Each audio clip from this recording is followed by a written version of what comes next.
Students, welcome to my channel. तो आज हम पढ़ने वाले हैं क्लास 11 चैप्टर 2 बायोलॉजिकल क्लासिफिकेशन का फर्स्ट किंगडम मुनेरा।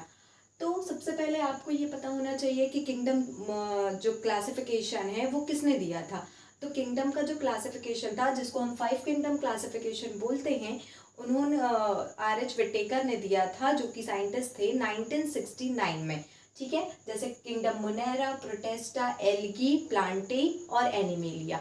तो अब हम पढ़ेंगे कुछ कैरेक्टरिस्टिक के बारे में जो कि किंगडम मुनेरा की है। और मुनेरा में आपका जो सोल मेंबर है वो कौन रहता है? बैक्टीरिया रहता है। ठीक है, और इसमें सिंगल सेल्ड माइक्रो ऑर्गेनिज्म आते हैं। अब सिंगल सेल्ड मतलब यूनिसेलुलर।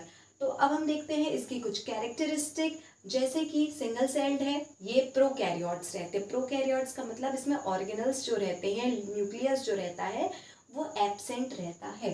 सेकेंड है, इसकी जो सेल वॉल रहती है जो इसको प्रोटेक्ट करती है वो नॉन सेल्यूलोसिक रहती है। नॉन सेल्यूलोसिक का मतलब क्या होता है बच्चों? कि जिसमें सेल्यूलोज प्रेजेंट नहीं रहता। अब आप लोग सोच रहे होंगे कि सेल्यूलोज क्या होता है। तो सेल्यूलोज जो है बेटा, कॉम्प्लेक्स कार्बोहाइड्रेट रहता है। ठीक है, जो कि प्लांट की सेल वॉल में पाया जाता है। अब नॉन सेल्यूलोसिक कैसे, कौन से मटेरियल से बना है? Polysaccharide plus amino acid. Polysaccharide क्या रहता है? जो कि शुगर के मॉलिक्यूल से एक लॉन्ग चेन के फॉर्म में फॉर्म होता है। Polysaccharide plus amino acid unit form करके प्रोटीन बनाते हैं। नेक्स्ट, इसमें न्यूक्लियर मेम्ब्रेन एब्सेंट रहता है, एज आई मेंशन्ड अर्लियर, क्योंकि ये प्रोकैरियोट्स रहते हैं।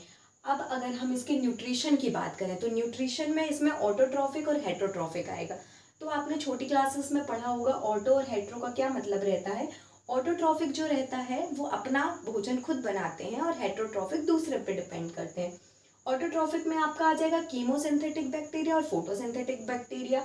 हेटरोट्रॉफिक में आएगा आपका सेप्रोफाइटिक और पैरासाइट। तो सेप्रोफाइटिक क्या होता है? जो डेड और डिकेइंग ऑर्गेनिक मैटर पे डिपेंड रहते हैं, मतलब सड़ा गला खाना खाते हैं। पैरासाइट जो कि आपकी बॉडी में रहकर ही अपने न्यूट्रिशन लेते हैं। अब हम आते हैं बैक्टीरिया के क्लासिफिकेशन पे। तो इसके अंदर आप पढ़ेंगे आर्की बैक्टीरिया, यू बैक्टीरिया, और इसी के अंदर आप पढ़ते हैं माइकोप्लाज्मा। तो बैक्टीरिया के बारे में थोड़ा सा हम जान लेते हैं कि बैक्टीरिया, आपको पता है कि अगर सॉइल में हैंडफुल आप सॉइल लोगे, मतलब एक मुट्ठी भर सॉइल लोगे, तो उसमें हंड्रेड्स ऑफ बैक्टीरिया आपको मिलते हैं और एवरीवेयर मिलते हैं। इसकी जो सेल वॉल रहती है जो कि इसको प्रोटेक्ट करती है, which is made by peptidoglycan. काय से बनी रहती है? पेप्टाइडोग्लाइकन मटेरियल से बनी रहती है। अब इसका जो रिप्रोडक्शन रहता है, ये रिप्रोड्यूस कैसे होते हैं? तो एसेक्सुअल रिप्रोडक्शन के द्वारा ये रिप्रोड्यूस होते हैं, जिसको हम कहते हैं बाइनरी फिशन। अब जो है साइंटिस्ट ने इसको बेटा शेप के जरिए इसको डिवाइड किया है। तो हम कुछ शेप इसमें देखते हैं, जैसे कोकाई, बेसिलाई, स्पेरेला और विब्रियो। तो कोकाई हमारा क्या है? प्लूरल है, और कोकस जो रहता है सिंगुलर। वैसे ही बेसिलाई प्लूरल, स्पेरेला प्लूरल और विब्रियो प्लूरल रहता है। यहाँ आप शेप ऑलरेडी देख पा रहे हैं।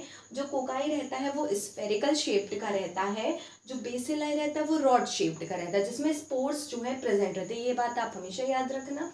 अब इसमें मोनोकोकस, डाइकोकस, ये सारी चीजें आ जाएंगी। स्पिरुला जो रहता है, जैसे आप देख रहे हो यहाँ पर, स्पाइरल शेप्ड का रहता है और इसमें फ्लैजिलम रहता है। अब फ्लैजिलम क्या काम करता है? ये लोकोमोशन का काम करता है। अब हम देखते हैं विब्रियो के बारे में, जो कि आपने इंग्लिश में आप ऐसा यूज करते हो, कॉमा पर छोटा कॉमा यूज करते हैं। तो विब्रियो जो है बेटा वो कॉमा शेप्ड का रहता है। तो इस चैप्टर में हम इतना ही पढ़ेंगे। नेक्स्ट क्लास में हम पढ़ेंगे Archie bacteria, you bacteria and mycoplasma.